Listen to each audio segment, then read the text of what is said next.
第193章岩浆中的神秘生物。巨大的地穴之中，火红的岩浆在其中缓缓地流淌，偶尔有着巨大的气泡从岩浆之中浮现而去。不过片刻之后，随着一道轻微的声响，砰的一声爆裂开来，炽热的岩浆从中爆射而出，犹如一个火红烟花一般的绚丽。站在小小的通道尽头，萧炎三人望着面前那几乎望不到边际的岩浆世界，在震撼之余，皆是不由自主地咽了一口唾沫。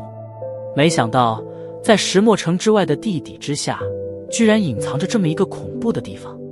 身体表面上被一层深绿色的光芒所包裹，萧鼎擦去满脸的汗水，惊叹的道：是啊，好壮观的地底岩浆世界。萧炎身体上同样是被包裹着斗气纱衣，不过饶是如此，周围那炽热的温度也是让得他浑身有些发烫。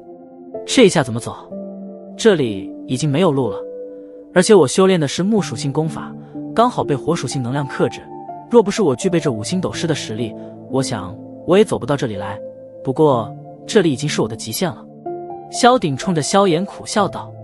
萧炎微微点了点头，如果他不是本源属性便是火的话，他也早就经受不住高温的熏烤而退却了。而且自从来到尽头之后，萧炎明显的发现这里的火属性较之通道之中明显要更加炽热与狂暴。呼，轻吐了一口气，萧炎低下头望着那一直紧跟在身后的青灵，不由得有些愕然。与满头大汗的曾家与萧鼎相比，青灵似乎要显得更加从容一些。要知道青灵本身并不具备什么实力啊。在静下心来后，紧盯着青灵的萧炎却是能够感受到，在他的身体之内似乎源源不断的在释放着一股有些阴寒的能量，正是这些能量的护持，才使得青灵能够一直跟着他们走到通道的尽头。这小丫头果然是有点奇异的地方，难道是因为她体内的蛇人血脉？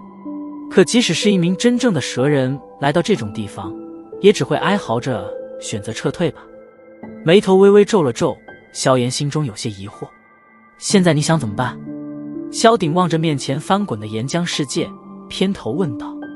我想进去看看。萧炎沉吟了一会，轻声道。进去？进入那岩浆之中？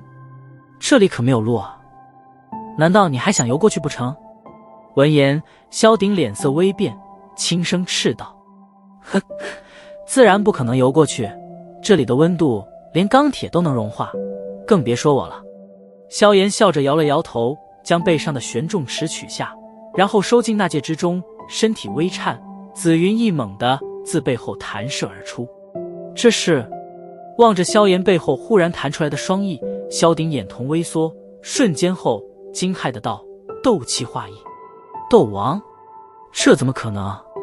即使是萧鼎对萧炎的修炼天赋极为有信心，不过若是谁说萧炎在不到20岁便成为了一名斗王强者的话，那萧鼎是绝对的不会相信。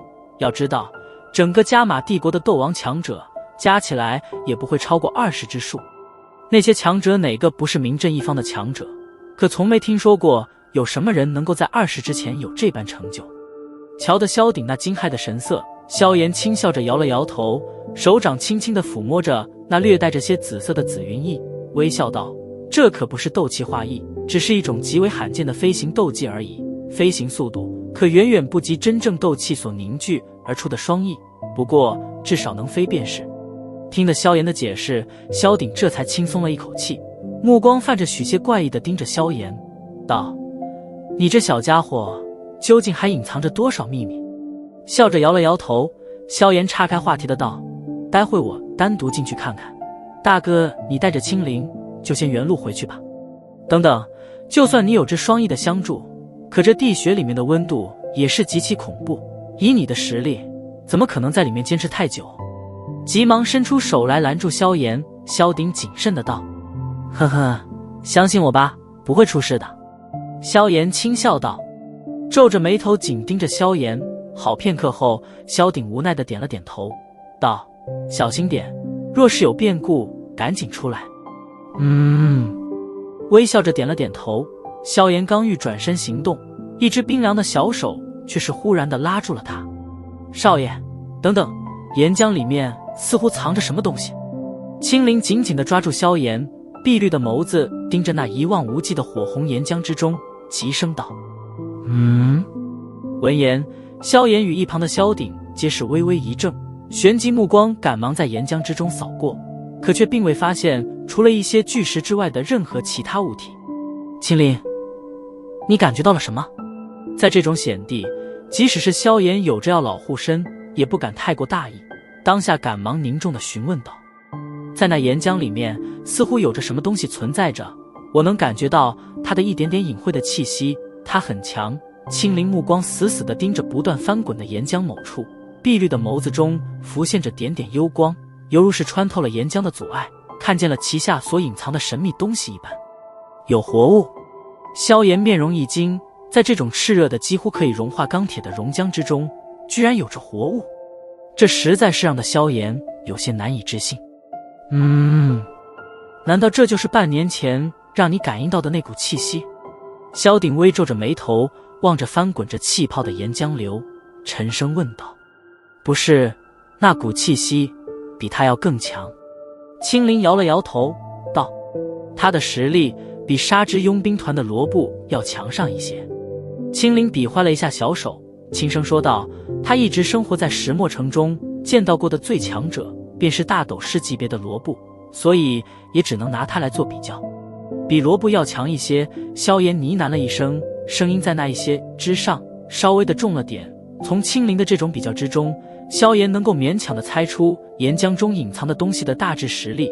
当初的那股神秘气息，实力至少在斗王之上，所以青灵对他的形容是罗布都比他弱了许多许多。按照这种推测，那岩浆之中的生物实力或许应该在斗灵之上。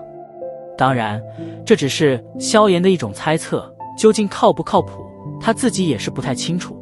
若真的是有一头能够生活在岩浆之中的生物的话，那么他在这种场合所造出来的麻烦，不会比一名斗王强者要弱。呼，轻吐了一口气，萧炎微眯着眼眸，沉吟了片刻，无奈地摇了摇头，沉声道，不管这里面是否隐藏着有什么东西，我都必须进去看看，说不定我所需要的东西就在岩浆之中。大哥，你先带着青灵走吧，我去试试。转过头来，萧炎对着萧鼎嘱咐了一句，然后不等他说话，身体便是对着山壁之下的岩浆中跳跃而下，双翼一震，身体逐渐地悬浮在距离岩浆10多米的位置。瞧得飞上半空的萧炎，萧鼎只得无奈地点了点头。不过由于心中实在是有些放心不下，所以他并未立刻退出，而是拉着青灵退后到了通道之中，视线紧紧地盯着那在岩浆上空飞翔的萧炎身体之上。萧炎缓缓地在岩浆之上飞行着，紫火斗气将身体表面完全包裹其中，灵魂感知力也是透体而出，谨慎地在周围扫描着。看来青灵口中所说的隐藏生物，同样是给了萧炎不小的压力。在这种严酷的环境之中，他不得不全神贯注地随时应付着各种突发的危机。地穴之中温度高得有些恐怖，即使萧炎本体属火，并且还有着紫火斗气的护持，可那种被岩浆气泡吐出来的淡淡雾气不仅炽热，而且还蕴含着一种火毒，所以就算萧炎提前吞服了解毒丹，可依然不敢胡乱地呼吸周围的空气，只是待得支撑不住时，才会小心翼翼地放进一点点空气，将之吸进体内。然而即使是萧炎每次只吸收极为小量的空气，可每次在毒气进体时，脑袋依然有些晕眩。若不是先前便服下解毒丹，恐怕早已经支撑不住，一头栽进炽热的岩浆之中。由于有着多重的阻碍，所以萧炎并不敢将飞行速度开得很快，一路晃晃悠悠地在岩浆之上缓缓地扫视着。当然，飞行之间也不敢发出丝毫声音，生怕会因此而引来岩浆之中的神秘生物的攻击。飞行在空中，萧炎这才越加地感觉到这处地穴的庞大，周围流动的岩浆几乎已经在此处汇聚成了巨大的岩浆湖泊，偶尔间随着一股炽热的气浪涌来，岩浆湖泊之中便是会猛然冲起一股火红的岩浆柱，而每当此时，都会将飞行在上面的萧炎害得心惊肉跳。地穴中的熔岩世界也是一处死亡的世界，萧炎飞行在岩浆湖泊之上，每飞行一段距离都会有些感到心颤。若是在此时忽然来个斗气不支的话，那恐怕自己真的会搞得尸骨无存了。随着在岩浆之上的飞行，萧炎的皮肤已经隐隐的有些发红了起来，身体表面的衣衫也是变得格外的干燥。现在他们只要稍稍一沾点火星子，就将会立马焚烧起来。再度向前飞行了一段距离，萧炎微微回头，发现那个通道口子已经变得颇为渺小了起来。在那洞口处，2个细小的影子正牢牢地注视着他。瞧着2道影子，萧炎无奈地摇了摇头，刚欲对着他们挥挥手示意平安，青灵那略微有些尖锐的叫声猛地响了起来：“少爷，他在跟着你，快回来！”听得这声尖锐的叫喊，萧炎头皮猛地一麻，身体毫不犹豫地瞬间调转，双翼一震，拼了命地对着通道口子处飙射而去。萧炎的身体刚动，下方平静的岩浆湖泊之中便是轰然响起一声闷响，无数炽热的岩浆在这一瞬间猛然爆射。在漫天熔岩飞洒之间，一头体型庞大的神秘生物陡然从岩浆之中暴冲而起，闪电般的对着转身逃窜的萧炎噬咬而去。